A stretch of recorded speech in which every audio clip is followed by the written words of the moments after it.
All right, boys. How's it going? We are back. Another episode, Ain't No Seats. I've got two things I want to talk about today, and we can spend all hour on them. Nick Timberlake's dunk and Kevin McCullar's health status. Other than that, I don't have a whole lot on the agenda. You're just but wrong, I'm kidding. baby. I'm just kidding because we also got to talk about Kansas Lady Jayhawks. Wow. What a win. We're going to lead off with that, baby. K-State goes down. You hate to see it. Yeah, Samaya Nichols, 22 points. She's a local kid, went to Shawnee Mission West, I believe. Huge recruit, played for Team USA. She had 22 points. She is a star. We need to get her on the pod. If anyone has a connect to her, tell her to come on the pod. We want to talk to her. Yeah, that's amazing. Top 10 team, K-State rival, obviously, in your house, and you find a way to win. So huge win. They were in the first. KU women's were in the first four out going into the game, so might get them into the NCAA tournament. It's what they call a resume builder. It's a big win. Yeah, so that's awesome. It was very funny. I saw, in classic fashion, I saw a lot of ref takes from K-State fans, which is just so funny. For women's. I mean, this is probably like one of I don't know. I'm not going to go down that whole rabbit hole, but it just cracked me up. Like I was behind kind of trying to follow the game through Twitter, and just like as I'm catching up, it's just like so many different tweets about officiating. There was 16-3 packed in Allen Fieldhouse today, influencing refs. Close enough. They had like their highest attendance since 2002, I think I saw. I was shocked at the crowd. So yeah, I mean, shout out that building. And this can go into men's talk as well. Dumb. It makes me question everything about what I love about sports. Like I love sports because I like the unpredictability. I like the two teams going at it. Anyone can win. Whatever happens, happens. That's just not a thing in Allen Fieldhouse, boys. Well, that's a good transition because we play. I mean, obviously Texas comes to town this weekend, and I think we all felt pretty dang good about us winning. Don't do that. But there's a couple takeaways where you could say, wow, this team just dismantled a really talented, I would say probably poorly coached Texas team, but a talented team. Don't say it about Gus. Or I think, AB, what you would say, and you've been saying for the last few months, is Allen Fieldhouse games don't matter. They mean nothing because it's all fake, and KU is just a different breed when playing in Allen Fieldhouse. So, I guess let's start there.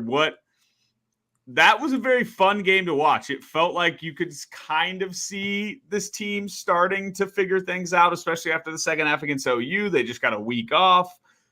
Without McCullar, Timberlake had the play of the season. So I don't know B-Turn, I'll go to you first, and then we can get AB to go all psycho on Allen Fieldhouse and why this doesn't matter. But go ahead, B-Turn. It's like I was thinking it during the game that this is one of the most unfair buildings in the country. Like teams obviously come here, just shit the bed. People don't make clutch shots. And then walking out, I'm like, is there a better home court advantage or home field advantage in all of sports? Nope. How is there? We talk about all the accolades Bill has, the crazy stats at Allen Fieldhouse, the more Big 12 titles than home losses at one point. I don't know what it is now, but obviously getting older and kind of just knowing how much of an advantage is, I obviously go into games now just super confident no matter what.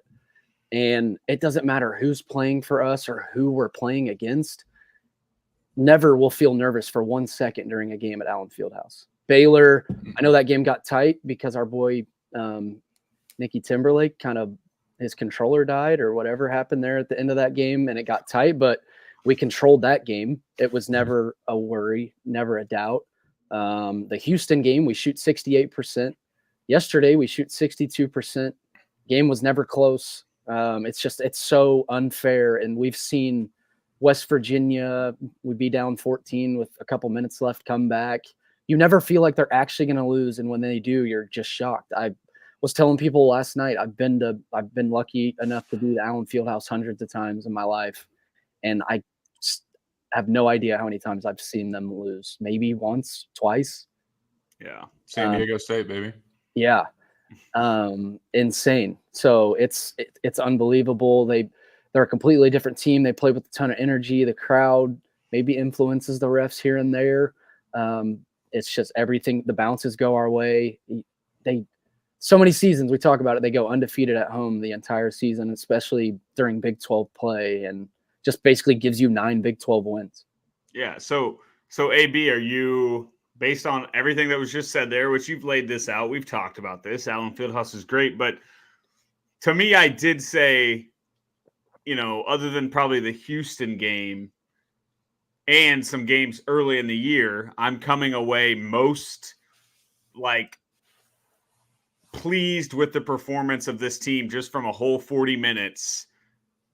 Like Texas, that game we saw Saturday is probably the best I've felt about this team after a game in a while. But are you kind of just still questioning because it was a home game and we just always play well at home? Yeah, precisely. I mean, look, those games don't matter. I'd like to see it on the road. Now, obviously, the 2 road games we have left are going to be battles, boys. I don't know if we get either one of them, but we got to talk about Baylor's big man. Dude, here's the thing, though. On Saturday, he's going to go 8 for 9 with 22 points. Dude, he had 21 and 10 against us. I don't know. And make clutch free throws and stuff. Yeah. Oh, yeah. No, we'll get to it more later, but no, it's the same thing I said last week. I don't feel any better about this team's postseason chances after yesterday. There are some individual things I'd like to talk about with guys. I thought El Marco was great.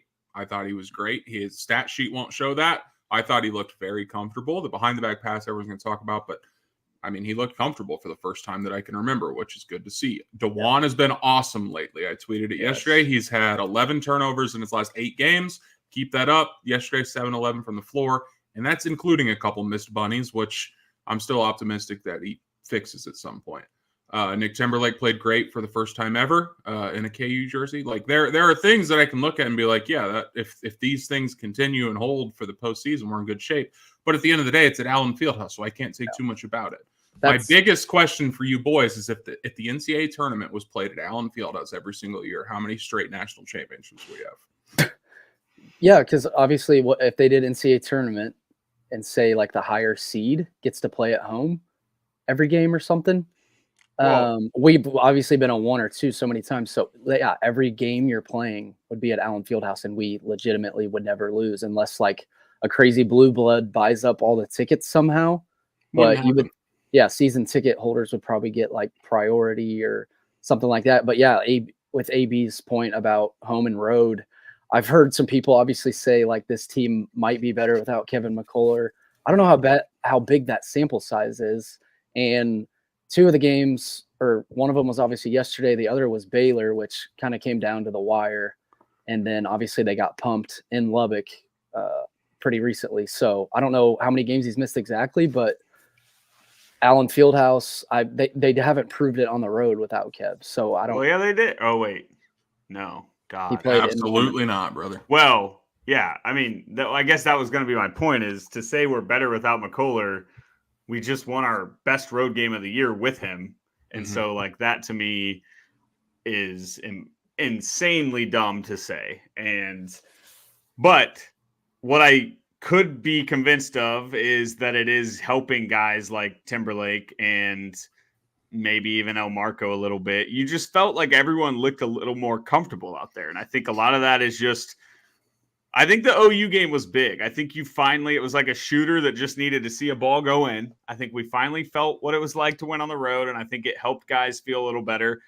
And like we've always said, February is just where Self really starts to get it going. What, AB? Well, no, we've always talked like the Christmas break where we get 10 days off, and that's where Self really figures out the team. Are we just going to start saying that about the Big 12 bye week going forward? It would be amazing if we just start. That's kind of what I was going to say at the beginning, though. And you talked about Bill just having the guys ready to go in February, and they become better players and they develop throughout the year. Everyone that played minutes yesterday for KU was solid. Obviously, you got Mari and Marco off the bench. Parker too. He tried to punch on someone from the free throw line, which was something And one, baby. we talked about. Yeah, tried to make that. El Marco's behind the back pass was obviously elite. And then Jamari, like he just doesn't make mistakes. He pleases us every time he plays. So yeah, everyone that played gave solid minutes. Johnny Furphy had 16 points on 3 shot attempts. He's so KU scored 86 points on 8 3-point attempts. I saw that. That's insane, dude. I know the offense was fun. Like it was very fun to watch. And so I guess the defense is so much better for Houston, so you can't really have an argument on which performance was better between this and Houston, because better percentage against Houston and better defense, but just the way we scored it. Obviously, we made 3 for 8 from 3, and I think they might have all came in the first half. 2 of them did. I know who all hit threes in the first half. You guys remember? Nope. I know Dickinson was over 2. Ryan, you're muted, baby. Hell yeah, brother. Well, I couldn't tell you what was in the first half or second half. I know Dickinson was over 2. Other than that, I'm struggling to remember. It just wasn't a big part of the game plan. It appears. I think. How do I sound now? Timberlake made one. Timberlake made one. Timberlake made one. Furphy, did he make one? Someone in the Timberlake Furphy. Yeah. So both halves, I think they scored 40 plus, maybe. I don't really remember, but they weren't obviously doing it from the 3-point line. We kind of talked about that all year, though. AB's touched on that a lot. We don't shoot a lot of threes. We shot it at a solid clip, which Hunter hasn't made a 3 since December. I think he's like 2 for his last 25. I swear half of them have went in and out. It's more than that. I think it's 2 for his last 30. Yeah, Jamari made a 3. Jamari's so awesome. He's going to be around for a while. But yeah, Hunter's, I don't know if you have the stats up, but he hasn't hit a 3 in a long time. But Furphy having 16 off 3 shot attempts is wild to me. And he's so active on the boards. 8 boards. He's just stud. And I guess I hope we get to see him for another year. I don't know if that's going to happen. It looks like, I know we still got a couple weeks left. Maybe he shits the bed, but just based off potential, I would think you see all the mocks. He's top 20 lottery pick. Like he does everything. And I know your boy KJ too. Yesterday, he always plays with energy. It terrifies me that when he turns around and punches, like he's gonna just sock someone in the face. He's going to at some point. Yeah, he's absolutely going to do that because he does it obviously without looking, just playing with a ton of passion. But he played with more energy yesterday than we've ever seen. Like he does that every game, but he was going nuts after every bucket, after every board. He had 16 and 8. He hit a mid-range and he was due. He kind of had a couple stinkers in a row. So obviously at Tech, everyone played like shit, but KJ was incredible. He had 16 and 8. Everyone was great on the boards. KJ 8 boards, Hunter 7 boards, Furphy 8. So yeah, everyone just rises up at home. Wow. Well, can you hear me? Yeah. What's going on? Absolute war zone in here. You know when your mic gets unplugged? I don't know if your guys' does that, but then the computer makes a noise or it goes dun-dun-dun, dun-dun-dun. Mm-hmm. My computer, I've just been sitting here plugging it back in, and then the noise goes, and then the noise goes again, and then I plug it back in. I'm at an absolute war. So good for you, B-Turn, not getting distracted while I just was in an absolute chaos. Furphy, he is a monster on the boards. Like, and it's definitely, I mean, it's a heart thing too. Like he just crashes the boards. And it's a good rebounding team, dude. Think about the starting 5 if Kev comes back. I mean, those 4 guys outside of DeJuan, those guys are really good on the boards. And like AB said it, I want to look at DeJuan's stats. I'll do that after this. 14, 6 assists, no turnovers, maybe. Yeah, just like recently, what his assist to turnover ratio was. Oh, I got that too. Okay. It's like 1.2 a game in this last 8. Because yesterday 14 and 6. He finished around the rim besides one point blank finger roll bunny, but 34 and 2 in his career at Kansas. KU is 34 and 2 when he scores in double digits. And one of the games was without Bill Self coaching. So he 34 and 1 when Bill's the coach and he scores 10 plus. And the other one was at K-State the other night? Yeah. That was the Because second it one. was Arkansas DeJuan in the scoring second double round. digits and Tang's overtime record going head to head. What are you shaking your head about, dude? I can't get over that loss. And he kinda I almost- can't believe that loss. Yeah, I had this combo so many times yesterday, but the 4 road games that we somehow didn't win, it's just insane that they lost all 4. We can't do this. We can't. I'm just saying the probability to lose all 4 of those is insane. Well, and it just sucks because it could be setting up for what we all thought would happen, which is a Houston KU final that could determine the Big 12. But now it's just not going to happen. Houston has locked this thing up. Well, yeah, because. Can I say something? Mm-hmm. Ryan opened up with it, but we got to touch on Timby's dunk a little more because it's going to be on the intro video for decades. And I don't know how far we could go back, but we should try to do an episode of the best dunks in Allen Fieldhouse or just KU in general. Well, we could do like Mario Chalmers at Georgia Tech. We could do Selden in the Big 12 tournament. T-Rob against Baylor. Jamari at Texas. Yeah. Well, that's what I was going to say. The Timberlake dunk kind of reminded me of that one where it's a lob that he got hit hard in the air and still. It was Dessou, wasn't it? Yeah. Who was going like running full speed to try and swat that.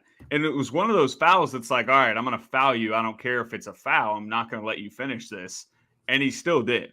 Like, it's definitely one of those dunks that will be talked about at KU for a long, long time.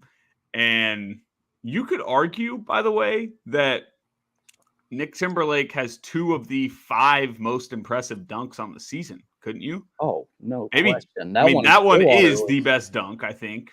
Furphy's had some good ones. I mean, how many people on our team really have like poster dunks? Obviously, KJ Dickinson. But yeah, I mean, no question. The one in Stillwater, is it? I'm trying to think of the best dunks of the season. Are we missing? Would he have the top 2? Furphy's had some good ones, I think. Mm-hmm. Dude, but that one in Stillwater was nasty. It just kind of looked goofy, though. It wasn't smooth enough for me. It was good. Yeah, but looking at the comments, it didn't look like it went in. Does Cliff's dunk count?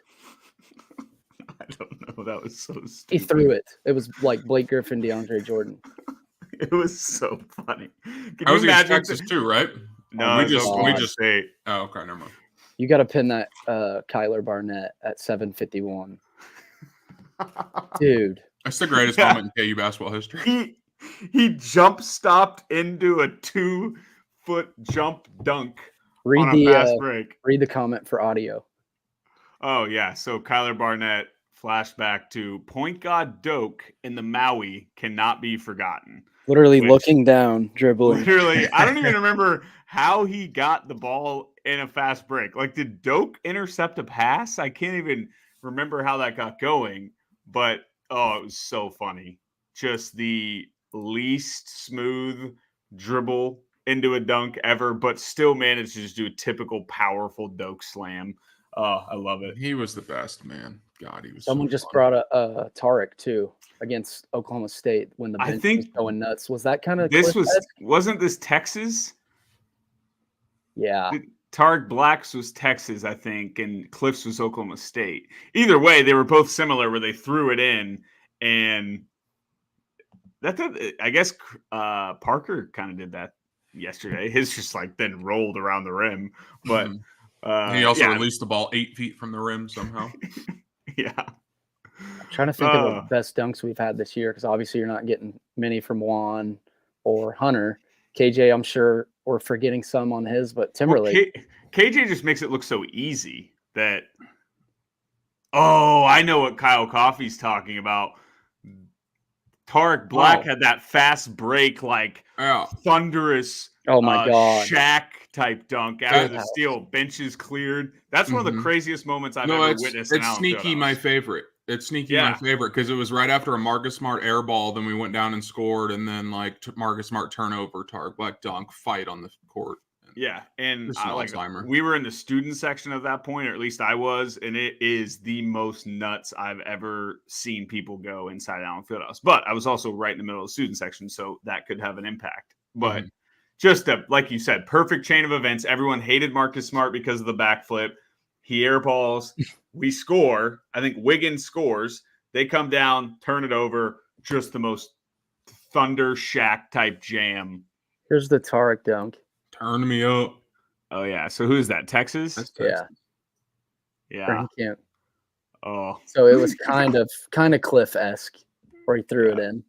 That's funny.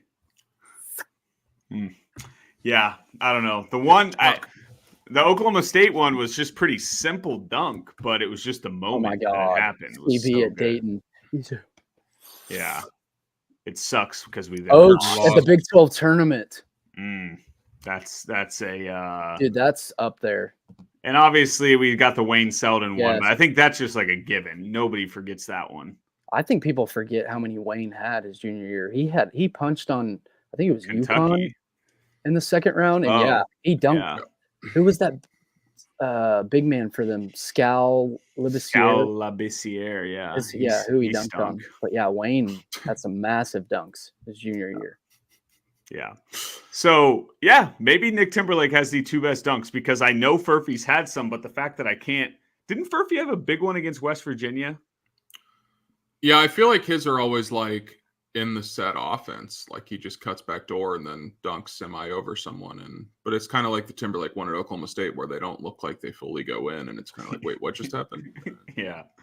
But this one Timberlake had Saturday was as good as it gets. Just so perfect. So, yeah. So let's talk about that. Or I guess let's talk about McCullar. I know we've talked about McCullar, but like Self's post-game comments were not what you'd want to hear. He hinted many times at potentially not seeing McCullar back. Now, I'd be surprised if that's really the case. I don't expect that, but it shows me that I definitely don't. I'd be shocked if we see McCullar again in the regular season. Is that kind of where you guys are at? Like, is it a Big 12? Are we going to be just praying he can play for the Thursday game at the Big 12 tournament? Yeah, I don't know. I don't know how much there really is to play for in the regular season. I know seeding is obviously important. Big 12 title hopes probably done. Houston would obviously have to lose at Norman for us to really have a chance. So I don't see really a reason to risk it. And you're kind of risking his pro career too, maybe there potentially. So, but then at the same time, maybe him sitting is kind of hurting his draft stock too. So I don't know what you do there because sitting him, like I just said, it could affect his draft stock, but then there's nothing to play for. So don't really risk his career. He's already kind of older than most other guys that are going to be entering the draft. So I don't know, man. I'm not feeling good about it. Rye, you kind of said before the show how we were really excited that we were going to have a week off and Kev could get healthy. And now Bill is just automatically saying he's out for BYU on Tuesday night. Like he's already saying pretty much games in the future that he's out. Like he's out for BYU and we might not see him at least for the regular season. So he played against Oklahoma and there was maybe some optimism and now it's getting worse. He's automatically ruling him out for games. I'm not feeling good about it. And say whatever you want about Kev, but this team fucking needs him. He's a warrior and I want to see them go on a run with him here. They didn't get a chance to do that last year. Yeah, it's just tough. And AB, you said it earlier, or I think before we recorded, but you just can't. My lamp's turning into a strobe light. Yeah, sorry. It's chaos. Everything's chaos. It's just I got to turn it off. I'm gonna look dark. I'm sorry, boys. but you can't just go into NCAA tournament if Kevin McCullar has not played since whatever the date of the OU game was. So February 18th. So like if we sit McCullar out until the first round of the NCAA tournament. Yeah, pin that last comment. No. Yeah, that's what I'm saying. Like you just can't. I don't think anyone would feel good about our chances going in. I think you've got to have him. You've got to have him back for Big 12 tournament. Maybe not even quarterfinals. Maybe you sit him quarterfinals and you get to the semis, because semis are not an auto win, obviously. Quarters may not be either, but like not at all. I guess I keep forgetting we're not going to be the 1 seed. So we're going to be in a tough game in the quarterfinals. So, how many teams get a bye? That's a double bye. So the 4 worst teams play on Tuesday, and then what would that be? Like 7 through 10 play the winners of those games on Wednesday, and then the top 4 get the winners of those games. So I mean, who knows? It's hard to predict because there's so many games, so many teams, but like probably looking at Iowa State in the second round or semifinals, which, like, I mean, we know how they get with that. It's their spring break vacation to come to Kansas City for the old Big 12 tournament. So, hey, this is an interesting comment, though, because I do remember Remy was not even going into the Big 12 tournament, Remy wasn't even a thought. Like, we still did not have any hope. I mean, yeah, people thought he could, but it wasn't until that first game against West Virginia, Remy kind of came out looking good. Huggins got ejected. Or was that last year? Can't remember. No, that was 2 years ago, right before our live show. So Remy looked pretty good, and then he looked really good in the semis, and then in that Big 12 title game. So it was kind of like he got a little healthier, Self got a little more comfortable with him, and that 3-game stretch really helped him, I think, find his rhythm. And like that's what I think would be the best case for McCullar. Sit out the rest, punt the Big 12. It's fine if we lose at Baylor and at Houston.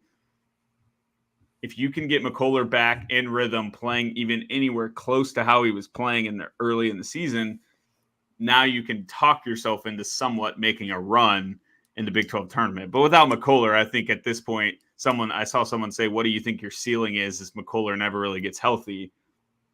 I think the ceiling would be making the second weekend. Yeah. Like, this team is not making a Final Four run. No offense to Nick Timberlake, but if he's your starting guard, this team's not making a Final Four. Yeah. And I guess I'm sitting here thinking Kev was hurt last year too, going in the Big 12 tournament, wasn't he? Because he was coming off the bench. He was like wearing the long sleeves. Remember going in the Big 12 tournament? He was coming off the bench, so he got hurt late last year. Is that a shoulder injury? I think so, yeah. But how much do you guys think the injury affected some of the off nights he had? He had a couple bad shooting nights. Like, I wonder how long this injury has been going on, and I wonder if the staff or like maybe they've kind of made a mistake by playing him still, because we talked about it. There was like a point where he rested and then played and then rested and then played. So it's like, I hope they didn't risk his health to potentially win like a Big 12 title. I don't know. I think it's just bone bruise or whatever it is, needs rest, but I'm sure he is saying he wants to play. And it's one of those things that I don't think it's, from what it sounds like, it's not something that'll really just heal. I guess the only way to heal it is rest. So to your point, maybe they should have just said back when it started, hey, let's shut it down. But how are you telling him that if he feels he can still go play at the level he was still playing at? Like, I don't know, but I do think there was a mix. I think his shooting numbers were a little higher than they were realistically ever going to be. So I think some of it was kind of coming back to normal shooting numbers. But also I think he started to, even AB, you mentioned the OU game, he just settled for a couple crazy threes. That, to me, that's injury. That's him not wanting to drive in and risk contact. And like that hurts us a lot too, because that's what makes Kevin McCullar great, is his ability to slash, get to the bucket, cut. And with him not doing that, maybe this offense. So the question to me isn't, is this team better without Kevin McCullar? Hell no. But is this team better? Like, is a unhealthy Kevin McCullar playing at 60% compared to no Kevin McCullar? Which team's better? I think you could argue maybe what we saw last night could be better. But then you saw the Texas Tech game, and that's the worst team Kansas put on floor since Topeka YMCA. Yeah. So it's just tough because, like we talked about earlier, a lot of the games he missed are at home. So, like, Yeah. Those games And just don't count. I don't know. Someone in the comments said, "Did they feel the pressure of needing to win a road game?" And that really might be the case, and it might just be, like you said, Kev kind of putting pressure on the coaching staff to play. And I feel like that's tough. That's tough for Bill because you got a guy that came back to obviously try to go on a run, go deep in the tournament, but to get drafted, and you obviously want to play him and you want him to raise his stock as much as he can. And he's probably sitting there asking to play, really wanting to play. We need to win a road game. And they really did need to win a road game. So I don't know. It's really tough, but I don't know. AB, do you want to fire off your take on McCullar rest of the year? Yeah, I think he's done. I'm not going to lie, boys. I mean, honestly, Bill Self said 117 times in postgame yesterday, if we get him back. It's like he was setting the table for it. And obviously, I don't know. I think I'm kind of trained with KU athletics to just whenever I hear week to week come out of a coach's mouth to just expect the worst because we've dealt with that for 2 years in a row with football. But I don't know. It's so late in the season. Our next game is, I guess we have one more game in February, but it's almost March. It's February 25th. We have 4 regular season games left, and then it's postseason time. I know that goes fast. I know football literally just ended 2 weeks ago today. Shouts to the Chiefs. But this season's almost over, boys. So if they're serious about not playing him until he's 100%, I just don't know that I see it. And maybe that's negative of me. Maybe that's, but I mean, you'd have to be ready in, but what if it's 2.5 weeks? If he's not ready in 17 days or 18 days when we go to Kansas City for the quarters, then what if it's not about him being 100%? What if it's getting him from 60 to 90 or 80? Bill said himself 100 is what they want him at. Yeah. I think he might have said that on Thursday before practice, where he wouldn't practice unless he's 100%. But I mean, obviously things might change once tournament comes around. More desperate. It's his last possible year that he can play in college. Who knows? But with something that's lingered like this, where it's on and off, it just feels like they're kind of at the point where, time to just let it heal and see what happens, which sucks. Obviously, I don't want him to be out for the year. We're obviously a better team when he's playing well, but at this time, with the timing and everything, I'm not going to sit back and just have my only hope be that Kevin's coming back. I'm just kind of in the mentality that he's done and we got to go win with the guys we have now. Well, I think having hope that Kevin's coming back's better than having hope that this team can make a run. What do you mean? I would rather have the hope. To me, the more realistic outcome is Kevin can come back and be healthy, and this team can make a run if he comes back and is a little more healthy. I think that's more realistic to hope for than to just say, I hope this team that we're throwing out there without him can make a run. Yeah, but I don't think they're making a run regardless. Okay, yeah. Dude.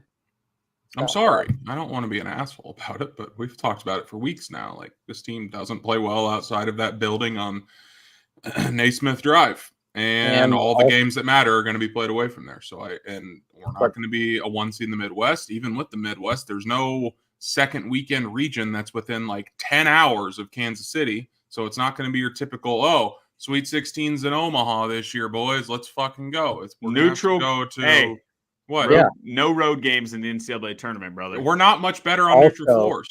I mean, we've beaten Chaminade and Maui. You don't. Yeah. That doesn't mean anything to you, but they did.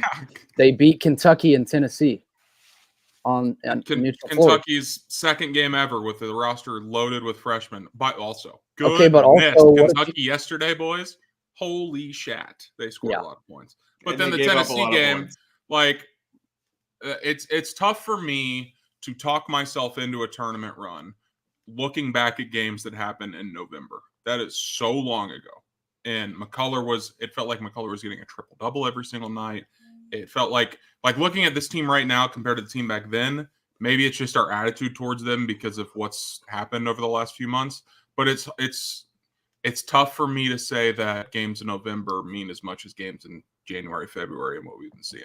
They have happened. I don't know that I feel comfortable whether it's going to Kansas City in Big 12 or whether it's going to Omaha for the first weekend in the NCAAs or Los Angeles in the second weekend of the NCAAs.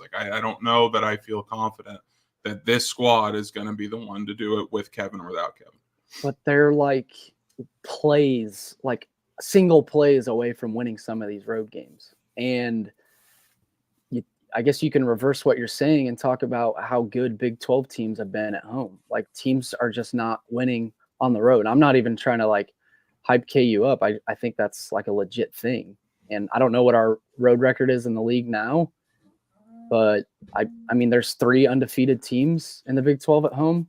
And we've talked about it. The four of the road losses have been two fluky performances where you score 85 in Morgantown, 75 in Ames. K-State just comes down to missing free throws. So I guess they're not really getting pumped on the road besides Tech, which I think we knew that was coming. But I think we're also ignoring a lot of context with this team. Like, yeah, we have awesome wins. We have some of the best wins in the country. Most of them came at Allen.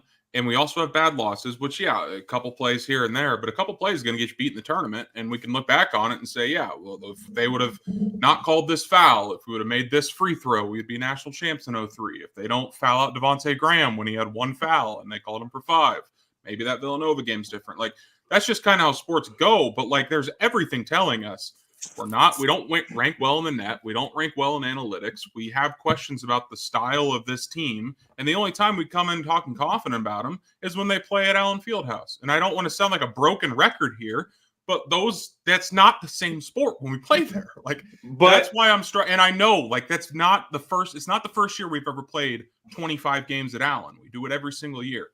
But it is the first year where we don't go on the road or go on the neutral and find a way to win those games where we feel like we should have won, or at least half of them. Like past Ryan, I think this has been your argument all year. Past Bill Self teams, fluky things happen on the road. You're not going to win every road game. But some of those games, like Bill Self doesn't lose all of them like we have this year. So like, I don't know. Like, I don't want to be the negative Nancy, but I don't know if I can see it. So here's my point. Here's the only, and I'm with you. I don't think this team, I'm not sitting here being like, this team can go win a national title. And I think yesterday changed my mind about it. But I will say we just saw a great second half against OU that led to a road win. And we just saw 2 straight great halves against Texas. So like, if you're trying to think of this positively, we did just see 3 great halves of basketball in a row, with different guys stepping up, different guys seeming to be more comfortable on the floor.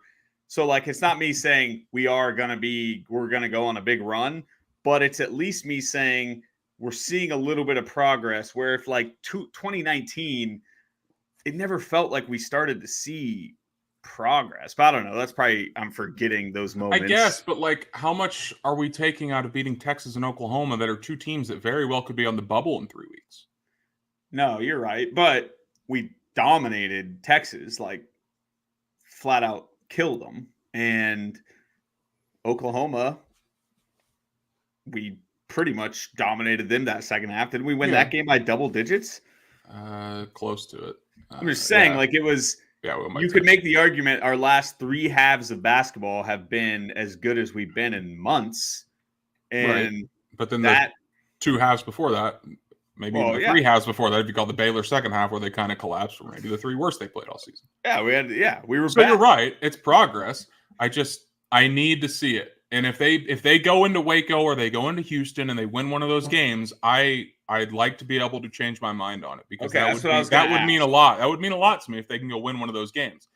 But I think it would be ignoring a lot of the context that we've seen all season to just say that none of that really matters when it comes to the games that matter coming up in the next month. I feel great if Kevin's healthy. If he's not, we're screwed. Like, that's just really where I'm at. It's a top 10 defense in the country. Like, I don't see how they couldn't win ugly games in March. Like, college basketball is pretty gross. Mm-hmm. We've seen way worse teams make runs. We saw last year we talked about it, the seeds that were in the Final Four, like a 9 seed made the Final Four or whatever, or played in the national title game. What was San Diego State? 5. Okay. UConn 4. 2. Who was the 9? 9. FAU. Who'd they beat? By the way, they stink at basketball. It's every Sunday I get on ESPN and they're in a battle with a team that's not even an IT bound. Like, Dusty May needs to take a job this year. Indiana, top 15 team on KenPom. How are we not one of the number 9 on Torvik? How are we not one of Are we really? One of the teams that has a chance in March? Like UConn's really good. What teams, like when you guys sit there and think about just wagons, we love that word, but who is a wagon throughout college basketball? You think UConn is the definition of a wagon, or are they just the best team in the country this year? No, they're losing second round. Like I love Tristan Newton. Caravan's been there. Spencer was a great ad. Klingen's obviously a beast, but nobody's a wagon. But I look at us. We got 2 guys that averaged 20 points a night. We got a lottery pick who is awesome. KJ, who he's I think he has the best field goal percentage in the Big 12, or at least he did. So I know the spacing thing looks weird, but the one thing I was worried about was DeJuan, and DeJuan has been amazing lately. He has double digits in 4 of his last 5, 5 of his last 7, back-to-back games with 0 turnovers. He had 7 assists in Norman, 6 assists yesterday, 13 assists in the last 2 games, 0 turnovers, and he's been in double digits for the last 5. So that was the one guy I was worried about. I was worried about our bench. I think our bench has looked a little better. Timberlake is looking a little better, which probably wasn't hard to do. Things could be slowing down for El Marco. I don't know what he's going to do, but we've said this for months. We don't need him to come in and score the basketball. We need him to come in, spell minutes, give energy, take care of the ball, be poised, not do crazy shit. That's exactly what he did all year. Yeah. He turned it over a couple times. I think we turned it over the first 7 possessions of the second half, but you got a big man that comes in and doesn't make mistakes off the bench. So he's kind of found the guys off the bench that can at least provide solid minutes. But I think everyone around the country talks about KU's starting 5 being one of the best in the country. Yeah, I just, that's kind of what I'm saying is I don't know. I'm not going to go bet a bunch of money that this team's going to make a Final Four, but you were at least seeing things trend upwards, where it felt like after some of that Lubbock game, this season could have easily, this team could have quit after that game. Like, not quit, but like you could have just kind of plateaued and, easily lose at OU and then grind out a win against Texas at home. And like, you just battle your way through the season, get a 4 seed and lose in the second round. That's what this team could have done. And instead they have answered and come back very impressively since. And I still think we, like B-Turn just laid out, like DeJuan is playing better. Hunter is playing better these last few days or last few games. Timberlake's looking better. Everybody has started to look a little bit better. Furphy is a star that you can count on to go get you 15 a night, it feels like. So I don't know. I'm always going to be trying to talk myself into a team figuring out making a run. I'm not saying this team has, but I'm saying they're at least doing the things that you start to see when a team does start to figure it out. I love to do this. I like to go on Torvik and I like to compare similar resumes, similar teams to this team. A little interesting. One comparison. So of the 1, 2, 3, 4, 5, 6, 7, 8, 9, 10, 11, 12 teams they compared us to. 3 of them made the Final Four. 1 of them won the national title. Majority of them made at least the Sweet 16 or Elite 8, and then 2 of them lost in the round of 32. So, like, the trends say teams like us can definitely make a run in the tournament just based on where we sit on Torvik today. Now, a lot can obviously change, but, like, that's what I'm saying, and it was kind of to your point, B-Turn, like, this is a top 10 team that has a lot of games that they've won, and with a lot of good dudes. So I'm not totally punting the season yet. It's just that was Bill Self. Yeah, I guess I don't know.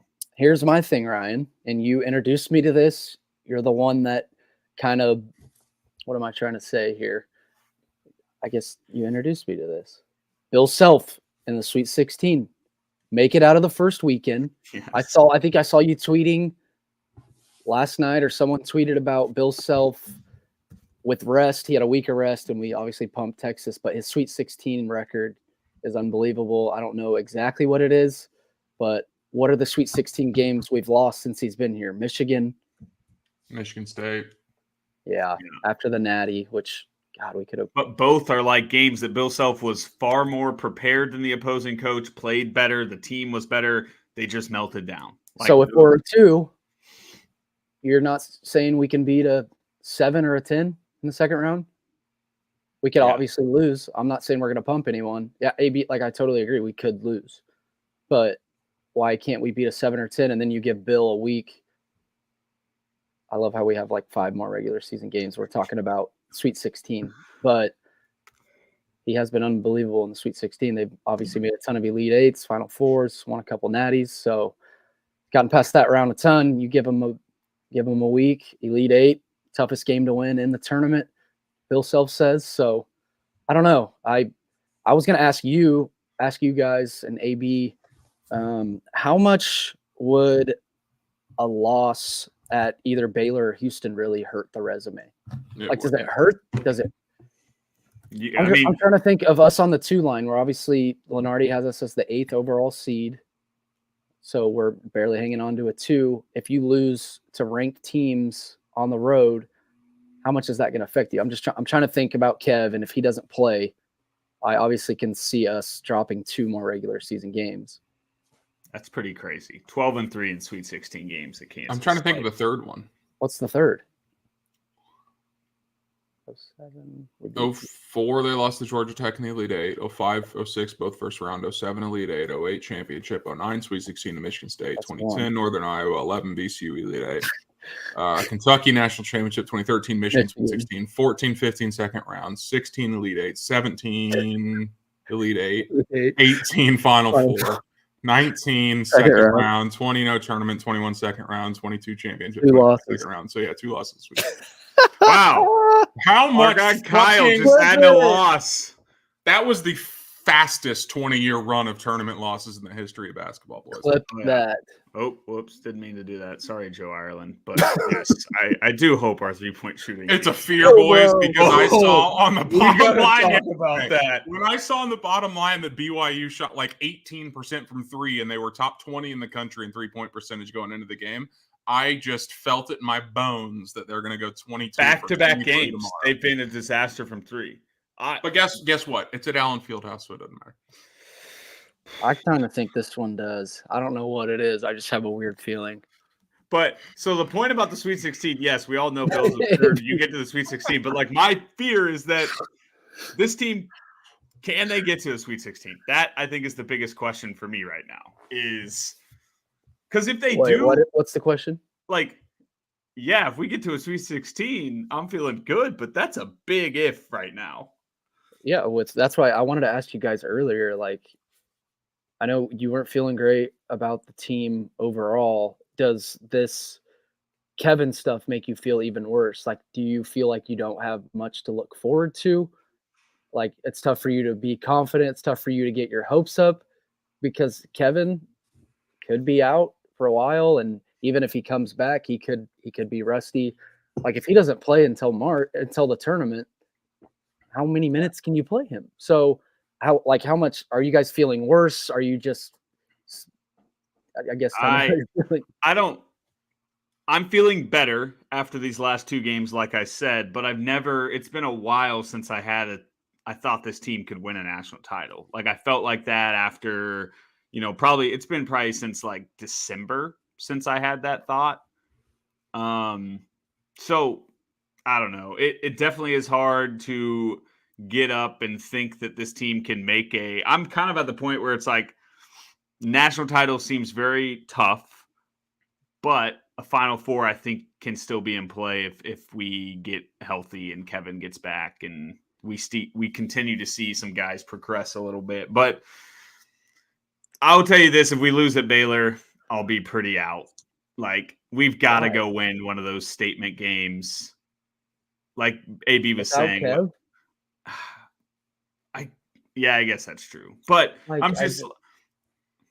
Are we really going to go into the Big 12 NCAA tournament being like, yeah, this team can make a Final Four run, and their 2 wins were road games in Oklahoma? Their 2 road wins were road games against bad teams, one of which is horrible. We only have 2 Big 12 road wins? Yes. Mm-hmm. 2 and 5. Is that right? Who's our other away win? At Oklahoma State.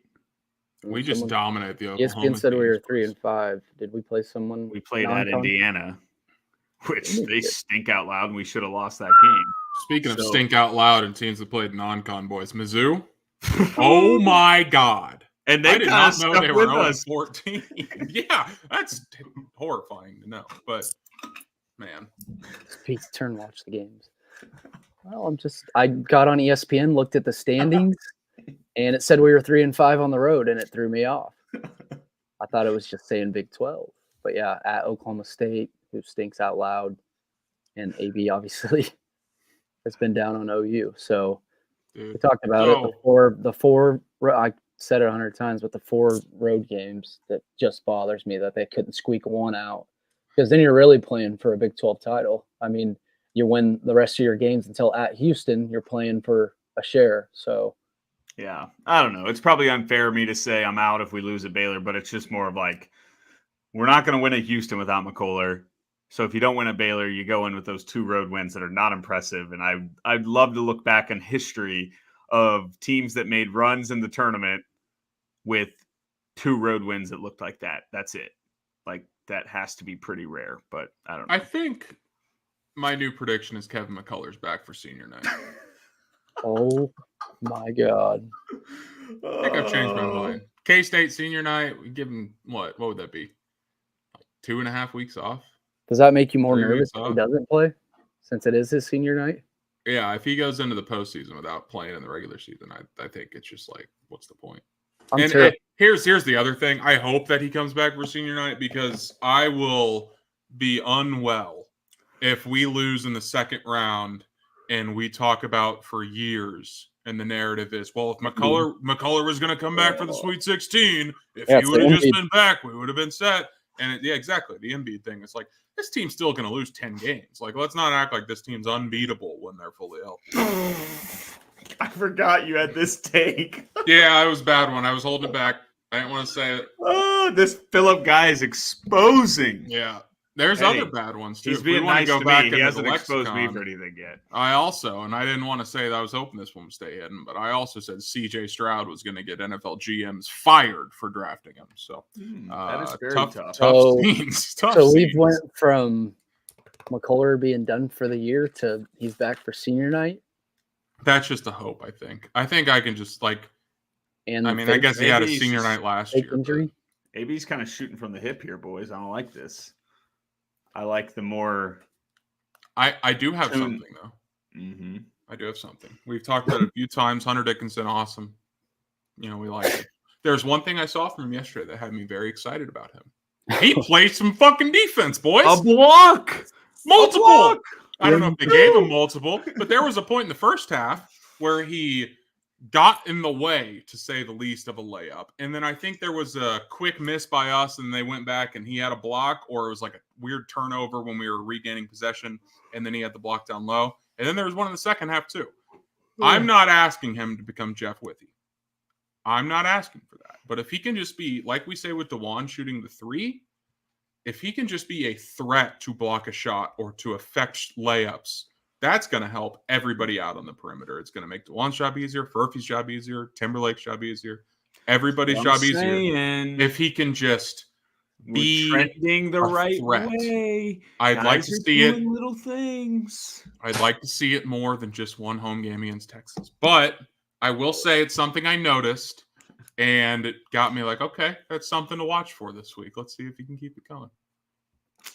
Yeah. AB. Yes. On the topic of rattling off NCAA tournament losses, should we see how far back we can go? Yeah, let's do it. Where are we starting? Also, before we start that, I believe it's 9-2 Sweet 16. Okay. Could be wrong, but okay. So we started in 04 with the Georgia Tech loss. So yeah. Who did we lose to in 03? Syracuse, yeah. 02 Maryland. 01 we lost to Bill Self, Illinois. Oh. 2000, we lost to Duke. What was that, 8 or 9? Were we like an 8 or 9? We were at 8 or 9, and we lost to Duke by like in a very close game. And you want to hear 99, we lost to Kentucky in overtime, I think. One of those games went to overtime. Can you imagine a world where we went 90? So in 98, Rhode Island, 97, Arizona, obviously. Can you imagine going title favorites, 97, 1 seed lose to Rhode Island? Then you start to stink in 99 and 2000, and we lose to Kentucky and Duke. That doesn't get talked about enough as being the worst 4-year stretch in NCAA tournament history for Kansas.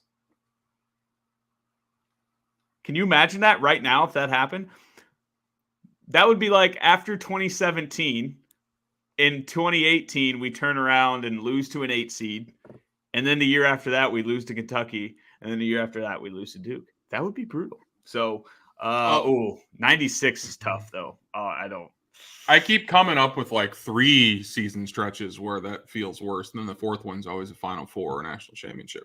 I know. Like I was going to say, getting our dicks kicked in by Auburn and then the tournament being canceled and then getting blown out even worse by USC. But sandwiched in between that's a good old Final Four and a national championship. So like, because then you even get to 02 and you finally get the Final Four. You're a wagon. You haven't lost a game. I mean, you lost in the tournament, I think, but you had won you went undefeated in Big 12. You lose to Maryland. Then you get back and you're like, okay, finally. And you lose to Jerry McNamara. So that was a really tough stretch. So credit to everyone to surviving that. I was just a young boy. I was miserable. I was so upset after those 02 and 03 losses. So I can't even fathom being a part of the 97, 98. I don't know who we lost. 96 might be where I get stumped. Yeah, 97. Someone just said best KU team of all time. We talked about that at dinner the other night with Vern and everyone. What would be the spread 97 versus 2002 when they had obviously Nick, Kirk, the same 03 team, but they had Gooden, they had Boshi. It's just they've scored 100 plus like 15. I think with the names you've got, the pros on that 97 team, it's still like 97 minus 2.5, 3. Yeah, you obviously had Pierce, you had Jock, you had Rafe, Scott Pollard. Where's the game being played? If it's at Allen Fieldhouse, who's the crowd rooting for? That's tough. That is tough. Neutral court. I think it's 97. And I don't remember watching 97. I remember and have watched enough YouTube of 02. That team was so electric offensively, but yeah, it's tough. Who do we lose to in 96? Somebody in the chat remember? Oh, I can find it pretty quickly, Coach. Well, I didn't want to cheat. Let's see all the other ones. Syracuse. Someone said it, I think. That's Syracuse twice in a decade. Elite 8. Really? 2 seed in the West, 96. Yep.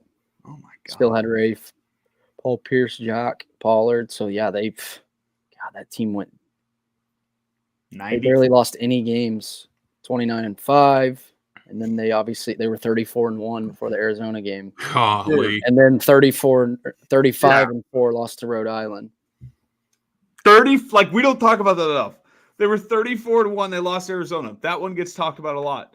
You turn around, you return Paul Pierce, you return Jacques Vaughn, and you show up at 98, 35-4, and you lose to Rhode Island. It's crazy.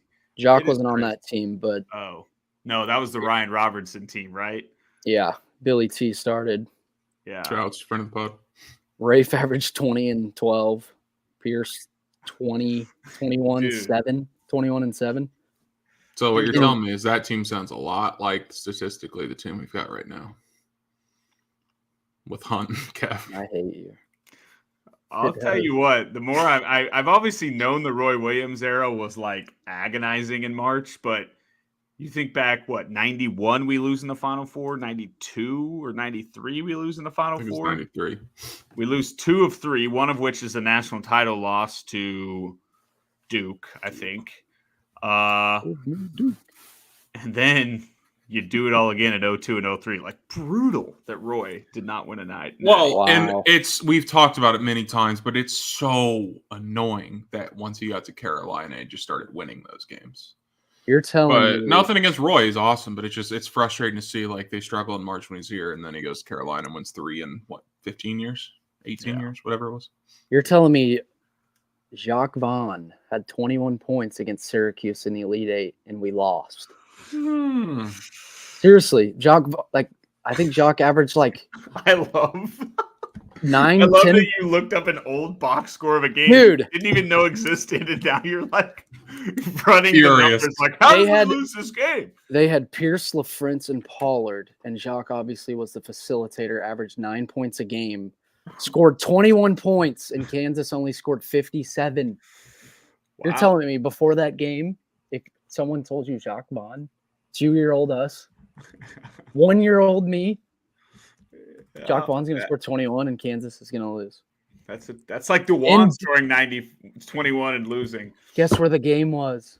How many points did you say? Denver, Colorado. Huge Hawk fan base.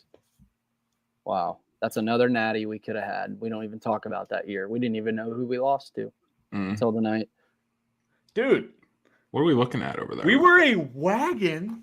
Dude, our bench was terrible. No, but in 95, am I looking at this right? We were a 1 seed again, and we lost to Virginia in Kemper Arena in the No. Sweet 16. Dude, What's we our don't deal? we don't lose In games Kansas in the City. second weekend in Kansas City. What are Did you Roy talking Williams stink? Well, I'm throwing the question out. Wow. God, Rafe played on some good-ass teams. I didn't know we were good in 95. Never even been on my radar that team was good in What? 95. We had LaFrance, Pollard, and Ostertag. We talked about that too. 0-2, the front court that they had. Is that the best in Kansas history? With Drew Gooden, Nick Collison, and Big Dub off the bench. Dude, we need, yeah. Oh, God, seriously. But does Wayne count? Was he that good? I think he was. He just was hurt for the tournament. I don't know. I mean, while I'm on CBB reference, I might as well look. Dude, I'm like, somebody in the chat. What happened in the 8 points a 95 game as a Sweet freshman 16 against Virginia? I need a deep dive on this game. We're 25-5 at Kemper Arena, 1 seed. I don't think we had good guards. Guess who the leading scorer was on that team? Ostertag? Jared Haas. Oh. And guess what Jared Haas future did head coach of Kansas. in my game that I'm fascinated in, Syracuse, the next year, 0 for 9. 3 points. As Jacques has Ricochet 21. shot. Jacques has 21 just backpacking the team, trying to carry them to the Elite Eight. And Syracuse, we didn't even learn till today that Syracuse took 2 natties from us. Effort. You know who else was on that 95 team? Friend of the pod, Greg Gurley. I was going to say, did he lead the team scoring? No. God, you understand winning that natty in 22. I was thinking about it. We were talking about how 08, it's felt like forever. We've seen all the highlights. We're ready for another one. Now I feel like you want to win more, but you can go. Bill Self gets a pass for a while, obviously, but God, it's so hard. He'll If get it a was pass till he retires. I always say this, and it's stupid because it'll never change. But if it was a series of 3 during Bill's, if you did a series of 3 or series of 5 with some of the best teams, I don't know how many people would be in the field or whatever, but how many more would Bill have? Yeah, but how many do we win that 08 one if it's a series of 3? We win in 20. We don't win in 88.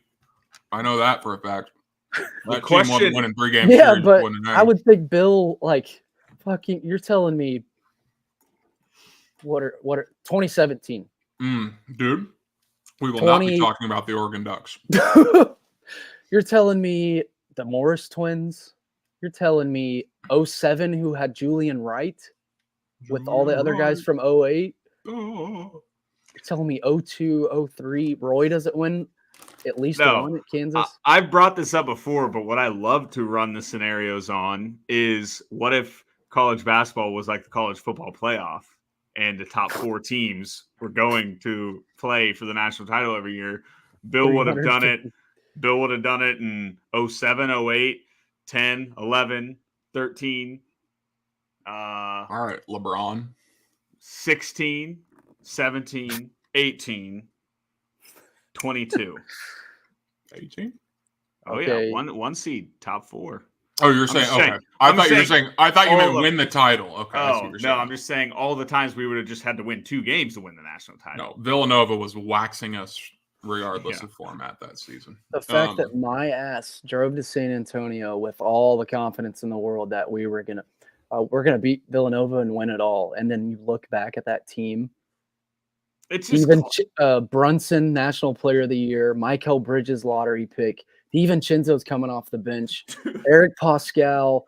Who was their other big that was just nailing threes? Oh, I need to know his name because I saw a video of him the other day, and he's unfortunately bigger than Ryan and I. Pascal and who was the other one?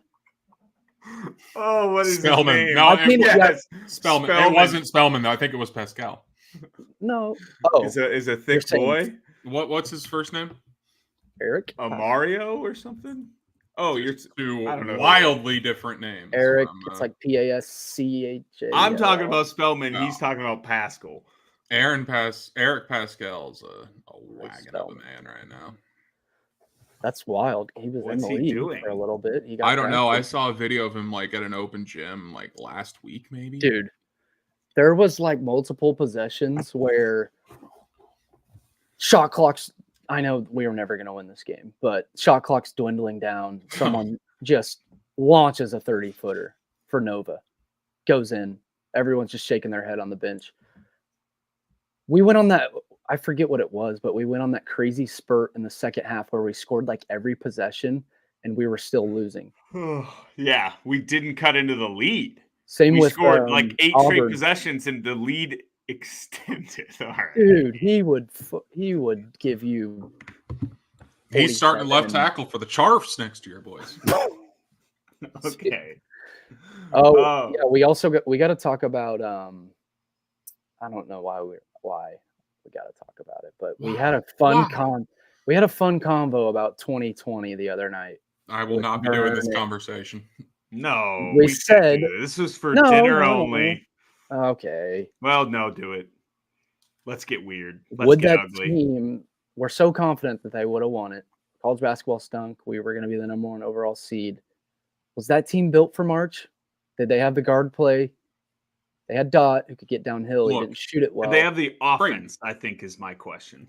I've been asking this since it happened. Like, it's the best thing that the tournament got canceled for KU fans because we can claim we were the best team in the league. The team won the championship.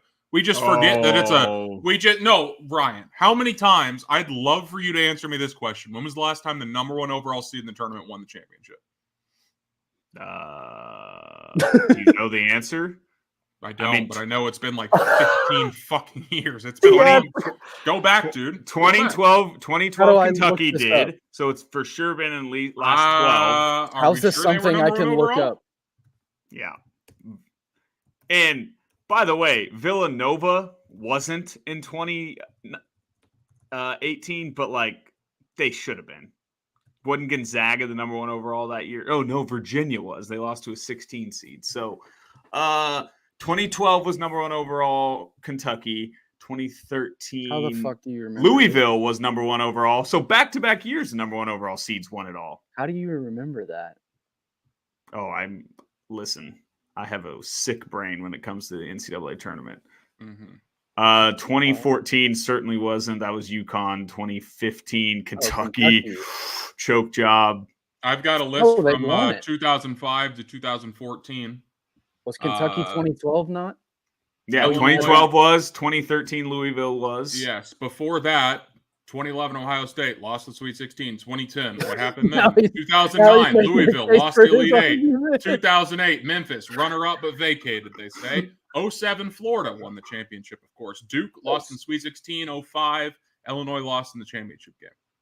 And then going back from now, 14 didn't happen. 15. Okay, but let's just cut it off. Let's cut it off over the last 20 years. You go back to 04, you have Florida 07, You have Kentucky 2012, Louisville 2013. Where are we going with this? 14 didn't happen. 2020? 15 it didn't happen. 16 it didn't happen. 17 it didn't happen. 18 it didn't happen. I just 19 remember it didn't happen. I think it's Villanova not was going to the happen one a overall. lot. 19 was is not gonna Virginia, happen a but I lot. think they were Right, that's my thing, Braden, is that we're like, oh, well, KU was going to be the number 1 overall seed in 2020. Just hang the fucking banner. Hang the banner. It is. I think you make a good But you point. said it never makes a good happened, and thing. it's been 3 times in 20 years, so like it's not One, that two, crazy. not Oh, 68. I'm sorry, boys. That's something that happens 15% of the time is not a lock in my mind that they would have won it. I'm Well, just They would have saying. gone to a Final Four, but the fact, and I've been holding this one Why back, are you doing this? because I'm sick of the fucking fact that every day I get on Twitter and people are like, well, Bill Self should have 3 national championships. 2020 kills me. Fact of the matter is, they were probably getting tripped up by someone. It's not like we were the only good team in college basketball. Baylor was really damn good. Dayton was really damn good. San Diego State was really good that year. Wasn't Duke really good that year? Was it Duke? There was someone else that was, give me Duke. Gonzaga was, I think, what? Yeah, right Duke behind was us, Duke number was 2 top in 5. the country. Yeah, Gonzaga was really good. Now we Well, were head and shoulders, but KenPom wise, above them, but like Houston's head and shoulders above other teams this year. Do we think Houston's a lock to win the championship? No, I'm getting there. Ryan. You're sick. I know. I am. Damn it! What was I gonna say? Oh, like that's what I'm saying. It's 2020. Maybe is that a team that's built to win a series of games because they were so tough defensively? Bill Self makes adjustments. But yeah, is Doak? We freaking love him. Is Doak carrying Kansas to a national title? It's not even a Doak thing. It's a big man thing. So like the funny thing is that AB's coming on and being the villain here when it was me at dinner the other night that to you and Vern and Bry and Nick, like I was like, are we sure that offense was going to go win 6 straight games? No. And that's just something we never talk about. We talk about the defense. Defense is best ever, Bill Self era. But like we started Dot, not a good shooter. We started Marcus Garrett, not a scorer at all. That was sophomore year Ochai, who was still really not a good shooter yet. Not even. Have scorers, dude. And then Isaiah Moss, who, if Isaiah Moss's dad didn't tweet his name every single day, I don't think we'd even really remember Isaiah Moss. And then you had They were top 10. They were top 10 KenPom offense that year. Really? They were 8th. What did we score per game? Well, dude, Dot averaged 20, and then Doak was Doak won Big 12 Player of the Year, right? He was averaging. Yeah.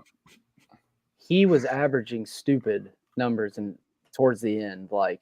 No, yeah, they're stars. Like 27 and 13. Dot and Doak were absolute stars, but yeah, the guys around him, like obviously Marcus, one of the best defenders Bill's had, wasn't a scorer. Och, yeah, he was still young. Like Och wasn't even close to Och at that point. I just try to picture when did that team for a while. During that team's late stretch where they just kept winning and winning. I mean, you go in, you win at Texas Tech last game of the season.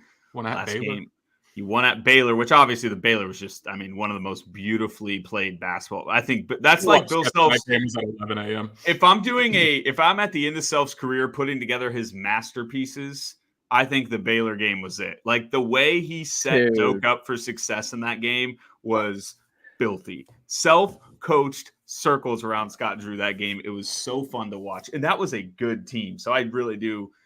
The more I'm talking about, this team would have won Natty. I've talked myself back into it. Raised the banner back up. They were due to lose. They hadn't lost since like early January when Dotson got hurt. People forget. That was like freshman CB was really solid. Who else did we have coming off the bench? Dave, Isaiah. One of Dave, Isaiah. Dave started at the beginning of the year. No, Mitch redshirted that year, didn't he? Tristan and Aruna played a little bit. CB played a decent amount. Dave, yeah, that was pretty much it. The thing that kills me the most is still seeing that graphic that they were literally like minus 200 to make the Final Four. I bought tickets. I bought plane tickets to the Final Four when they dropped, and I was like, "Oh, look at me! I'm so smart. I'm getting on the plane because we're gonna figure this COVID thing out real quick." No, canceled those about 3 days later. Can we talk about the tournament before where I keep seeing highlights? I don't know why my TikTok, YouTube, Instagram, Reel algorithm is full of 2019 Virginia. It's like 5 years too late because in 2019 I was obsessed with Virginia, but now I don't give a shit. Their run was outrageous, boys.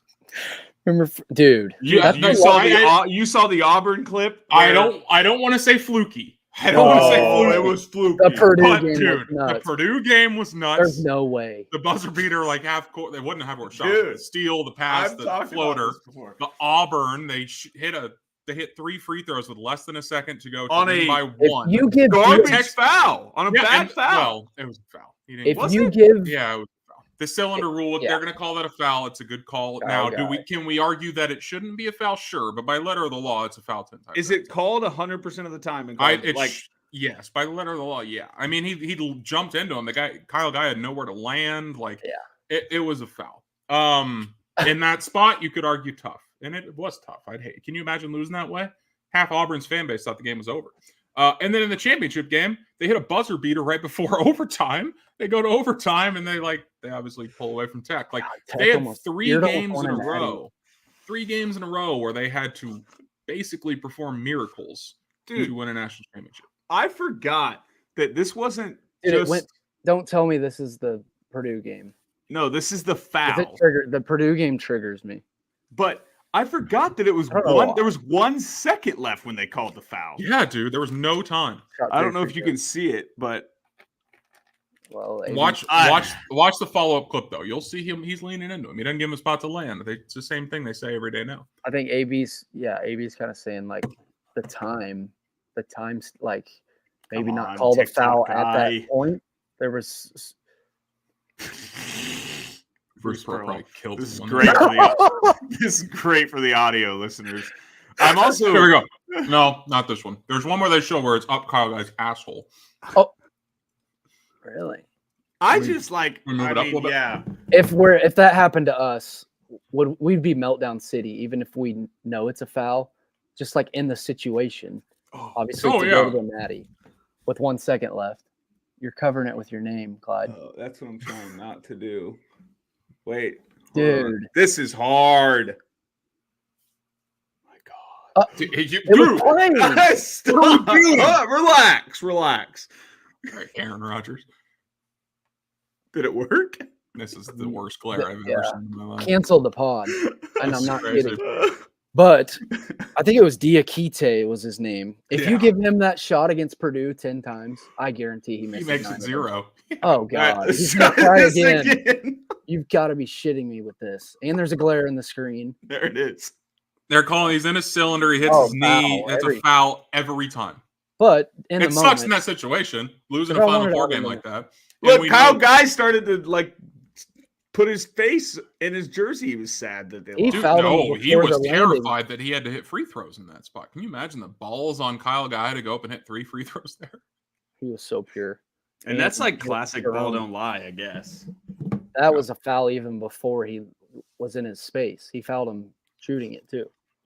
Right. I remember on Twitter saying it wasn't a foul and shit, probably because I would guess I had Auburn money line. I had Purdue money line also. Carson Edwards had 60. God, that was such a crazy run. I honestly, thinking back, I'm really not that mad Virginia won a natty. They obviously had lost to a 16 seed the year before. I didn't really dislike any of their players. And then Tony Bennett, I have nothing against him, even though it's really boring watching them. Can you imagine Bruce Pearl if he won a natty? He'd be going nuts. That thing would get vacated so fast. That's my first thought. I mean, it is just Bruce Pearl. The guy's entertaining, but how's he? That alive? Guy is a used car salesman, and I'm not even. I wonder how many heart attacks he's had. 7. It's like Chris Farley in the dude.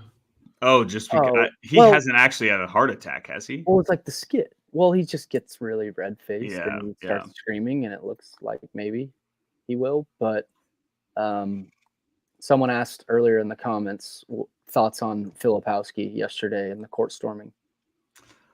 I'll tell you this. Listen, let's first say this. Not okay.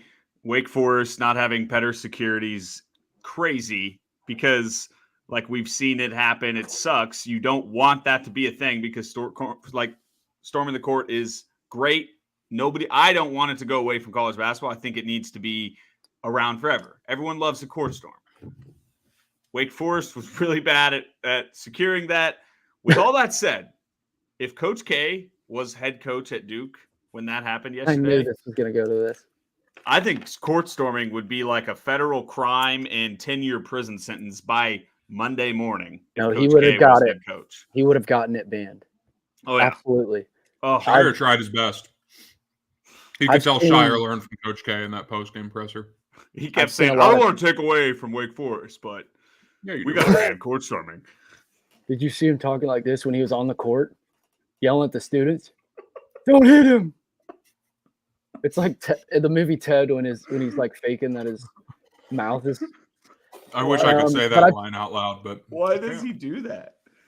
But I've seen takes where people are like, we need to do coaches or coaching staffs need to do a better job of getting their players off the floor, or they need to like come up with a scenario where they get them off the floor before it happens. There was legit -% chance you could have done it yesterday. They were on the fucking floor with time.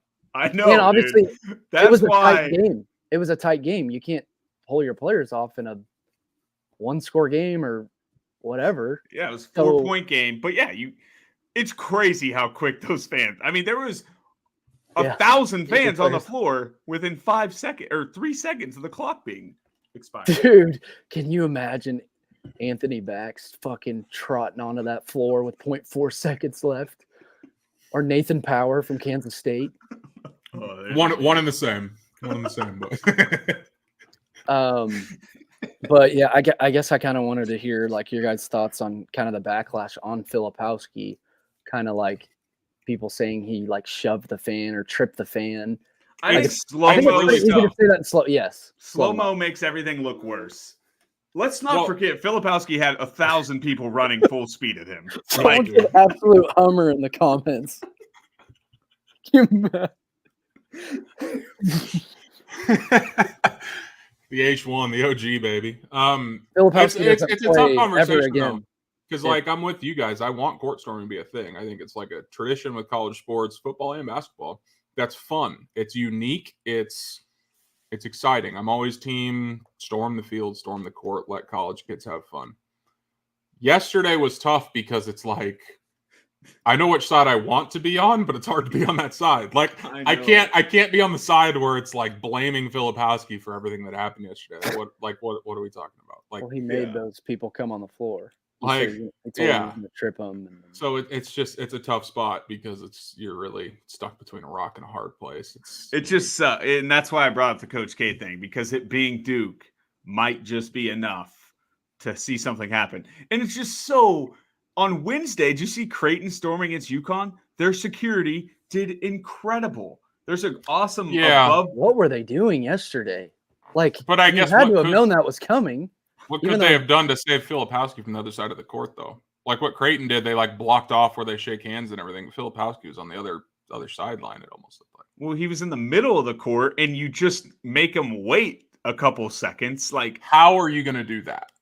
You have a wall of people, right? That's how they've been stopped before. Would you want to be part of that wall of people?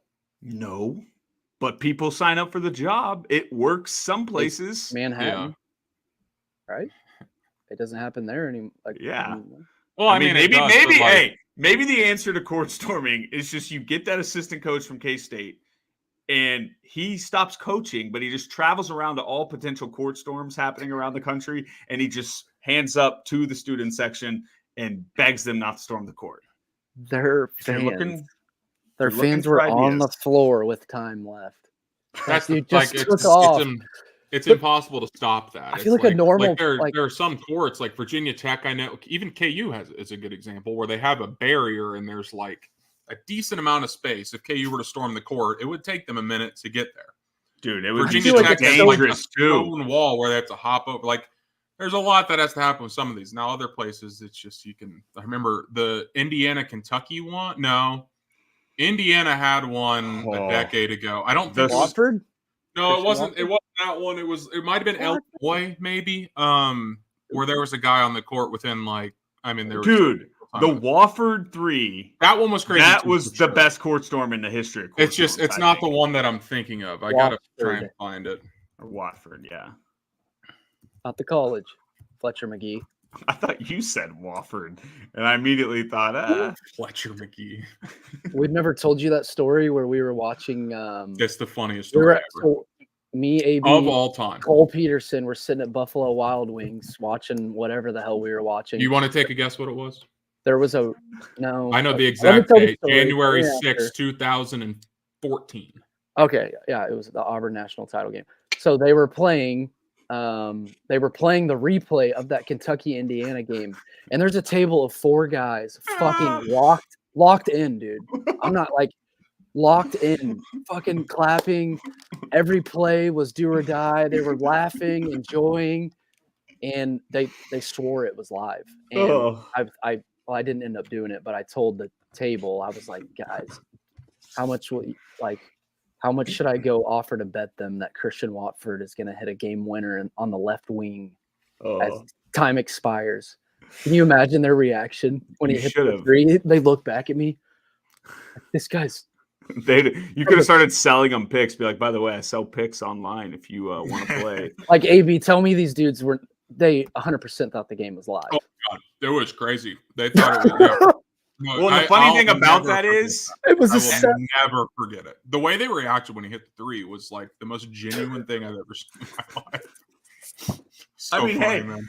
I wonder if they know. Like, to this day, when people ask them about that game, do you think they're like, "Oh yeah, we were at a Buffalo Wild Wings. It's crazy." Like, do they know that they watched that game on a replay? It's like White Sox were talking about Illinois like, comeback against Arizona. It was a crazy upset too. Obviously, like Kentucky was. That was the year they won it all, I believe. Yeah, one of 2 losses. Barely any losses at all. So they were obviously pulling for the upset, and I think they all stood up after Watford hit the 3. Like they were going crazy. Have you guys ever been in that situation where you're watching a game that you don't realize isn't live, and then it takes you too long? Well, what I love is when I watch when I've watched with my mom or grandma or something in the past, and they'll show a replay of a 3 that just happened, and they'll be like, "Yes, good shot." Watching.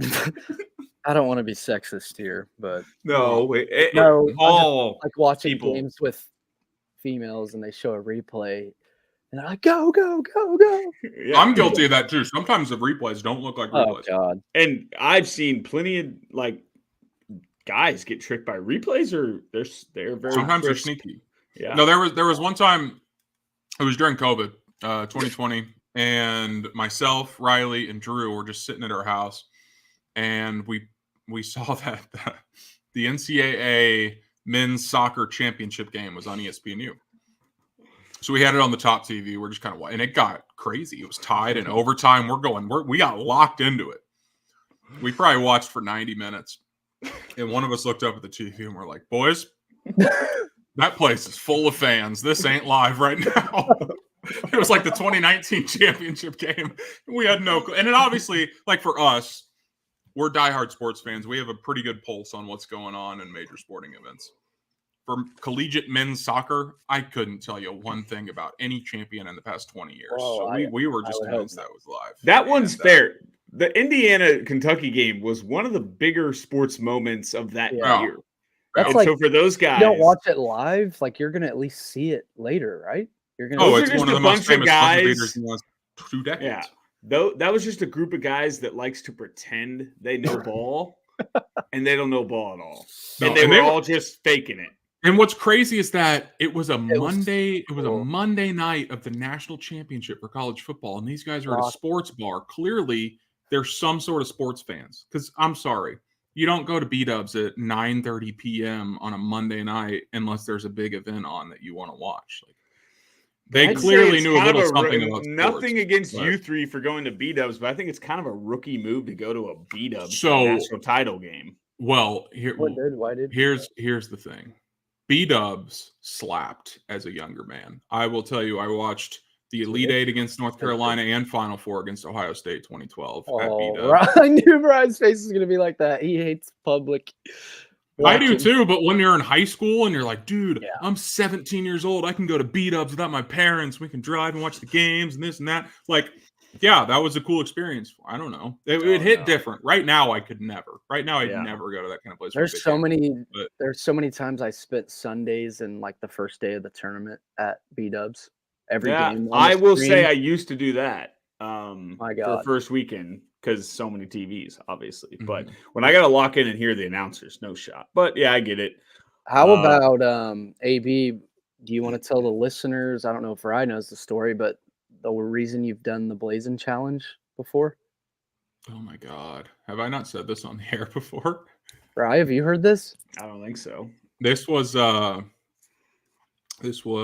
2013, I believe. I believe it was 2013. They had KU was hosting Texas for game day.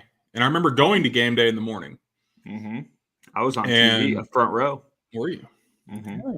For the game or for game day? Game day. Nice. So we went to game day. We're still in high school at that point. We thought we were hot shit. Thought it was the coolest thing ever. And we go to B-Dubs, 135th and Metcalf to be specific, because the 119th and Strangline was too full. Yeah, my God, the detail here.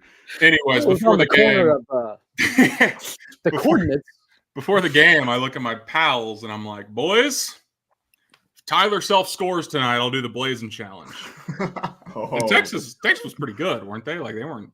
I mean, if it was game day, absolutely. And sure enough, we're up 30. Tyler Self and one, wasn't it? And one just outrageous circus shot that he had. Yeah.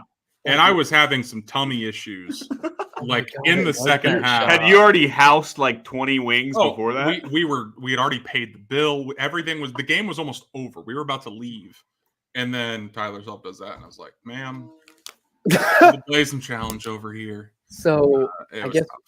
what's going through your head when we are blowing them out? Are you do you really not want to do this Blazing Challenge? Like, I had done it before. And is it getting in your head that obviously the walk-ons are coming in, but T-Self doesn't score a ton? Yeah, I don't think I was too in my head, to be honest, because it's like even when walk-ons do come in, they're in there for a minute. Like Bill's never been the kind of guy to play him the whole final 4 minutes after the under 4 timeout, and my stomach dropped when it happened. Look at me and Reese. How about? Wow. Do you guys remember when I dabbed on ESPN? That's pretty, looking vaguely back, very cringy. Do we remember when you tried to show us a replay of Kyle Guy getting fouled shooting a 3 on YouTube? Yeah, I did. Yeah, I did.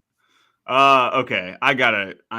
Every time I'm like, hey, I'm going to do this episode, Hannah, I'll be done in an hour. It's like, here we are, an hour 30. At this point, and I got to tell you, boys, I turned 30 on Thursday. Not to brag.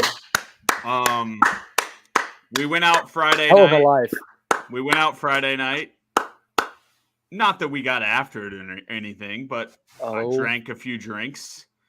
And then I went out again Saturday night. And I will tell you, I am so washed. I didn't even really get after it either night. Like I wouldn't say I had tons of beverages either night. And my body just I'm done. Well, where I thought you were taking this was the simulation we went through Friday night. No, but we don't. I got to hear about this. Just like the amount of characters we encountered. Me, Vern, Nick, and B-Turn, and Bry was there for some of the night. The amount of characters we encountered over like a 5-minute span to end our night was unbelievable. In a good or bad way? Don't let that start. Very entertaining. Very entertaining. Just like a bunch of drunk people. Sure. And just a guy that I don't even want to get into the details. A lot of inappropriate things were said. Crimes were admitted. Just people that. It was basically, he told us.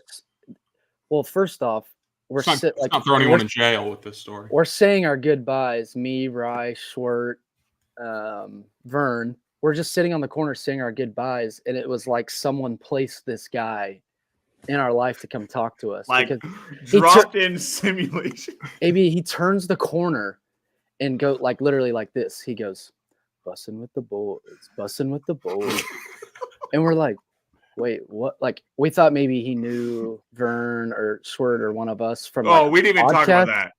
Bussing from the boys. Like I don't know why he said that still, but after that, it was unbelievable, dude.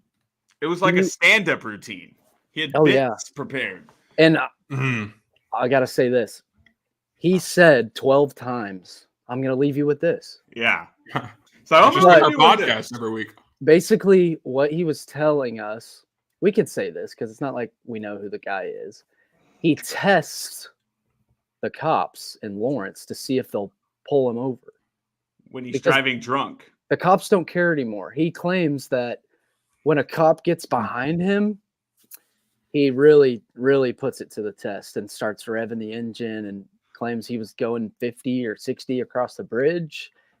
And so he tests the cops in Lawrence to see how far they'll go. They'll be drunk at Quick Trip. 3 a.m. Quick Trip. He'll tell the cops will ask if he's drunk or if he's been drinking. And he said he didn't say anything and just gets in his car. And the funniest part is he started the whole conversation with, guys, there's a problem in Lawrence. Cops don't, cops aren't doing anything about crime here. They're not doing anything. And then he starts just listing all the crimes he commits. And Nick was like, I think you're the guy committing all the crimes.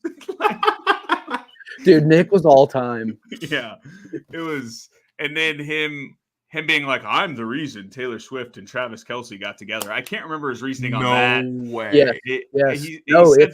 He said he went on TikTok and was like bullying Gracie Hunt. Which I don't get how that. And they saw in one of his comments, Travis Kelce used it on Instagram or used it to the media. And then that led to Taylor Swift and Travis Kelce falling in love. I think I love this guy. Yeah. And he was very funny near the end. He was getting, he started talking about bullying. Okay. Well, I don't know. It was getting dark where we all just kind of turned. We were like, all right, dude, this was entertaining, but now you're going down a road we don't want to know. So we'll see ya. And then he literally just turned around. Like we're on the corner of Leroy's, right? Yeah. Well, he just turned around and walked the opposite direction of Mass. Like he walked around the corner, told us all this stuff, and started walking way down the road. Like his night was over. He wanted to tell us that he's done, he's gone, and that was it. He was an interesting cat. What else did he say? What else did he say? There has to be some stuff we're missing because it was all over the place. It was also kind of one of those you had to be there a little bit because it was very funny. He was doing like a stand-up routine. Another thing, all-time quote, the guy that came up to us at the end of the night in the bar who said, he was like, we're leaving for the night. He's like, you guys need shots, you need drinks, I got you on me. Can't remember who the guy, very nice guy, very drunk, had some beverages, and he ends with, all right, guys, see you guys later. We're going to win the shit out of yesterday. I think that's one of the all-time quotes. Yeah. I love that quote. Today. When our teams win, the next day we got to say that. We won the shit out of yesterday. And I love it because K-State says win the dang day, and I just think winning the shit out of yesterday is so much better than winning the dang day. Dude, winning the dang day is just the dumbest thing. He came to the bowl the next day, and Vern literally right away just goes, win the shit out of yesterday. And he goes, the guy's like, what? No, he was hammered. Were they college? And I was like, dude, that's my question. I was like, dude, no disrespect. Like that shit was hilarious. He's like, I said that, dude. I was gone. I was blacked out. I don't remember this. And I was like, yeah, we've said it in the group chat like 8 times today. Win the shit out. Yep. Lady Hawks. Won the shit out of today. Tomorrow, they won the shit out of yesterday. Yeah. It was a fun night. Characters. It's been a while since I stayed out past midnight in Lawrence, which, wow, that was the lamest sentence I've ever said in my entire life. I didn't even say it's been a while since I shut down the bars in Lawrence. I'm like, I made it to midnight. Hey, you're 30 now, dude. That's what happens. Yeah. Oh, I'm done. I'm retired. Yeah, it's at the point where it's not fun, right? I may never drink again. I had like 5 beers yesterday, and I'm like, oh my God, how could I recover? I'm 2 weeks away from 2 years. We're hitting milestones left and right, boys. A 30-year-old, Wow. 2 years sober. I mean, Jesus. Looked like you're about to say something. I was. I thought you I were was going to give a waiting for you. speech. We were gonna. I accidentally drank alcohol last night for the first time. Accidentally? Yes, Do you think it was an O'Doul's? I was at O'Dowd's, and I swore on my life it was my water, and it certainly didn't taste like water because it wasn't. Sure. So I think I got a little tipsy. How is O'Dowd's nowadays? I haven't been there in at least 5. Supposedly it was popping, and then I got there a little You forget late. everything about it after that one sip of alcohol? I was 30 minutes too late to the party, I guess. I had a guy offer me ecstasy there when I was trying to buy a drink. Classic. Just said no. Happens all the time. Yeah. Yeah, no. Fun times. Speaking of being washed and old, I got to go to bed. Hour 40. I know we don't have to do it now because we've on an hour 40 for back-to-back weeks, but I'd like to talk golf at some point again soon. I like talking golf with the pals. Yeah. Well, Rye, if you want to leave, that's cool. Yeah, if you guys we want can wrap it up. Well, I like having Ryan here because I like to bounce ideas off of him for golf. Yeah. He's the pro. What'd you guys fire? What'd you fire today, B-Turn? 90. It was so bad, dude. How would you say the day you played in that scramble with me, what level of your game was that? Like, how do I like, pick was level? that your, wasn't your A game? No. Was it your, like, that was D? bad. Yeah, okay. Well, So, first off, AB, it's a fucking scramble with like 20 groups. I step up to the tee. My tee shot goes 5 yards. Oh, it's the worst. Also, in front of everyone. Also, the funniest part about this, as B-Turn just said, he's almost 2 years sober. This was a tabs tournament where my Lord. you turn in your scramble card and then you subtract the amount of beer tabs you drank, and that's your net score. And I invited a man that was sober to play in the tournament. Just have him drink Cokes or something, man. We did get NAs. Oh, yeah, we let him drink but NAs. I wasn't crushing. Yeah. I mean, it's hard to just guzzle NAs all day. It's really hard for me to lock in during a scramble. I feel like that's an excuse, but yeah. I don't know. Especially when all 3 players are better than you. Also, there was a U.S. Open, like Beckler played in that tournament. He played in the U.S. Open like 6 months prior. I'd like to do an ain't no seat scramble at some point. Not just like us 3 go out and play. I'm talking like an actual tournament where we rent out a golf course for a few hours on a July afternoon, and we get Kyle Coffey's coming, Kyle Lyons coming, Let's Go Cards 04 is coming. Everybody's coming to the scramble. I told AB I hit a 45-footer for birdie today. Did you fist bump? Oh my God, yes. You actually did. Yes. Nice. You throw putter in the air? No, you got to hear the rest of the story. Well, sounds like the most electric moment in life. No, so it's in a neighborhood, and people are out on their patio. Like, I have no idea. It's like 5:30, 5:45, getting dark, and the putt goes in, and I'm going to grab the ball, and you hear clap. People were on there. It was one house. They were clapping, and I was rock solid, dude. That is sick. But like that's what I couldn't putter it because it was so far away and it was like downhill. And you never know when to start the putter going up. Because if you do, you're a massive loser when it doesn't go. That's why Tiger is so goated. But that's because Tiger knows if I hit the ball at this line perfectly, it's going to go in. We just don't really know. Putting's so fucking hard. But like you that's said, where right line, right speed. I can't make a putt outside of 3 feet. Right. But that your story you just said is like you could go a whole day missing 3-footers, topping the ball, hitting slices OB. But that 45-foot putt's what's going to bring you back. That's what golf does. That's why it's the best sport in the world. You will never quit golf because of that moment you felt. And that's why it's the best. I was like 2 holes. Like we had like 2 holes left tonight. And I was already on Google looking at the weather for tomorrow. And I want to find someone to play with so bad. Like, I obviously don't do shit during the day, and I want to play so fucking bad. Like, that's all I can think about. I don't want it to get dark, dude. If you saw my putting stroke from anywhere on the green, you would throw up. I mean, I played. I can't- I don't remember thinking it was that bad. Well, no, just right now, I can't bring the putter straight back. I push a lot of. I push a lot. I'm pushing. I'm pulling. Remember when I told AB to try cross-handed putting stroke? No, you didn't. You told me to do the claw, and I tried, and it was the worst feel in the world. I love the claw. Putting so hard that the pros like literally switch styles of putters. Dude, Jordan's putting. Scotty Scheffler's got. I'm using belly putter right now. Dude, Spieth was doing the no look putt at one point. Sorry, the comments got me. Yeah, that was very funny. What? Kyle, and Kyler, and the guy said, "Don't use an acronym for us." And I just thought it was funny as well times. We should do a series where Ryan fixes our game. I'm dead serious about that. I've been asking him for years to fix my game because I know the swing naturally is okay, but I just don't know what the fuck I'm doing.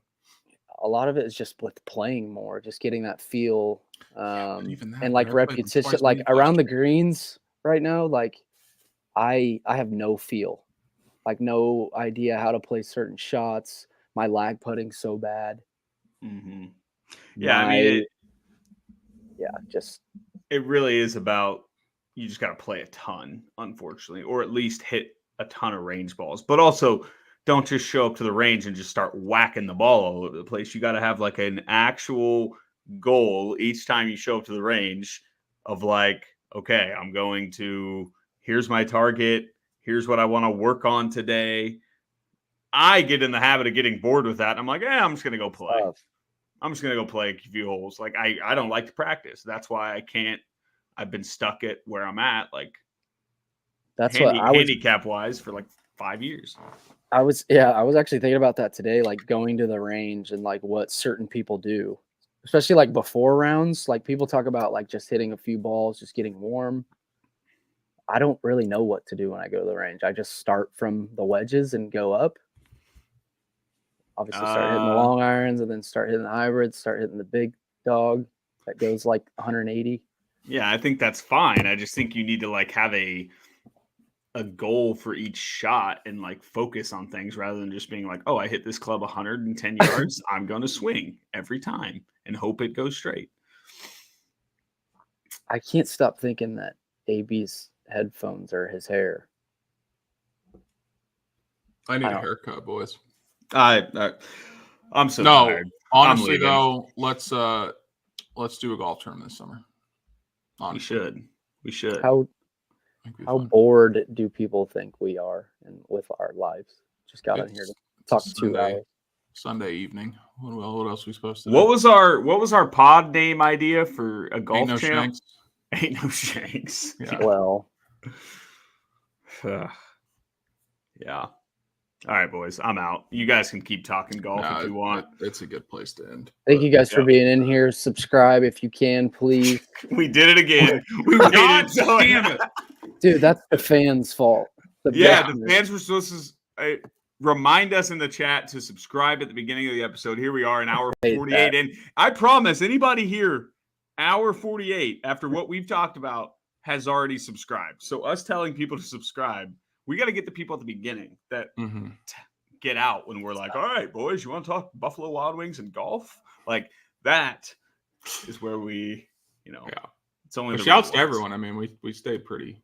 Yeah, where we at? Where are we at right now? Feel free to cap on numbers. Shout out to all 70 of our fans named Kyle and Kyler. All right, I'm out. See you, boys. Thanks for listening. Thank you, guys. Rock chalk.